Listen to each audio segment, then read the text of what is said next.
Most riders waste hundreds, sometimes thousands, paying dealerships for simple maintenance tasks that you can handle at home with a basic toolkit and a little bit of patience. So let me ask, are you one of them? Today, I'm going to walk you through 5 essential maintenance tasks you should be doing yourself, and 2 jobs you might want to leave to the pros. Stick around and I'll show you how to save some serious cash and build the confidence to know when to wrench and when to write the check. Hi, I'm Dave, and while I'm not a certified motorcycle technician, I've worked in and around motorcycle shops for years. Now, the first thing you need to know is how you do anything is how you do everything. Let me explain. Have you ever built a Lego? If you dumped all the parts into a pile and then rushed through the build only to end up with a lot of mistakes and spare parts, this is going to be a little bit harder. But if you can slow down, embrace being meticulous and methodical, then this whole thing will be a lot more rewarding and you'll be a lot less likely to mess anything up. Golden rule number 1, get the right tool. Now, to get started, you don't need much more than a basic tool set. I'll link down to some in the description. And unless you ride a Harley or an Indian, you'll want metric tools. Do not use a metric or even an SAE adjustable wrench. These are designed to bend metal, not turn bolts. In fact, before I take on a job that I've never done before, I spend the time making sure I have all the right tools. The justification is I only have to buy the tool once, I have to pay the technician every time. Buy the best tool that you can afford and only scrimp on tools that you know you're only going to use occasionally. Like this pneumatic rivet gun. I've used it twice in 15 years. But I knew that going in, so I bought the cheapest one I could find. And it'll be a lifetime tool for me. Golden rule number 2, patience wins. You have to take your time, especially as you start out. Don't rush, and don't rush to put things back together.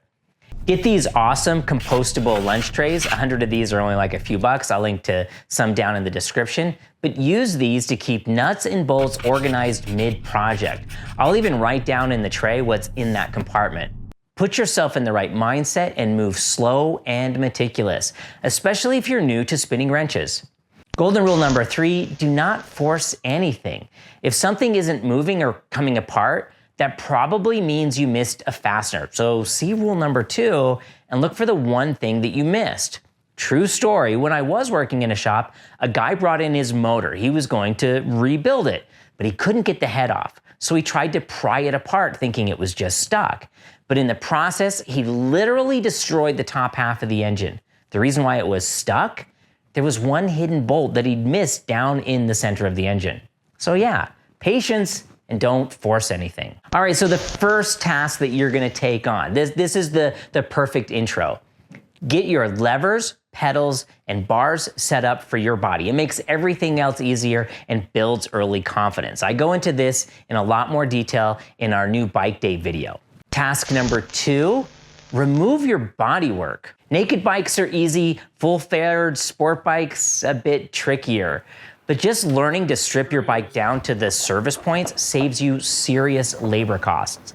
Even if you still take it to the dealer for big services, do this part yourself. Some shops charge nearly $200 an hour, so don't pay them to pull your plastic. Task number 3 is changing all of your fluids.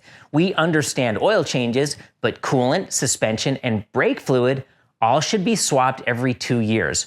Oil changes are the most straightforward. Brake fluid is a little bit more involved, and some special tools make it very easy. But if you mess this up, well, stopping's kind of a big deal. If you have access to a compressor, a pneumatic bleeder like this makes it simple. Coolant should also be flushed every 2 years or so and is actually very straightforward. I have an older video on here that details the process. Task number 4, remove your wheels. Being able to remove your wheels will end up saving you a small fortune in tire changes. Just bring in the wheels and often the mount and balance is free. You'll need some wheel stands. Local classifieds are a great way to save cash. Used pit bull stands are my first choice. Removing the front wheel requires moving the brake calipers, and once you get the calipers off, you can put in new brake pads. It's a really good idea to keep your calipers clean. Dish soap in a spray bottle and an old toothbrush keeps them working like new. Removing the rear wheel often requires removing the sprocket and sometimes the push drive. In fact, the very first video I uploaded to this channel back in, I think, 2008 were how to remove your wheels. Please do not go watch them. Adjust and possibly replace your chain and sprockets. So start off with learning how to adjust your chain. It's something that needs to be done all the time. And when you're ready, move on to replacing it when it's due. The tools are kind of expensive, but they do pay for themselves after one use. Now, again, in the back catalog, I have a video on each of these two topics, adjusting and replacing your chain, in detail. When should you leave it to a pro? Well, the first one is suspension work. Forks need love every 2 years. The seals wear out, the fluid degrades, but here's the trick. Learn how to remove your forks, even if you're not rebuilding them yourself. That saves major labor fees. The other task that you probably want to leave to the pros are valve adjustments, not valve jobs. Valve adjustments are routine maintenance. Valve jobs are engine rebuilds that you have to do if you don't do valve adjustments. Valve adjustments aren't magic, but they are complex. We're talking about camshafts, shims, timing. It's meticulous work that can cost upwards of $1,000 at a shop.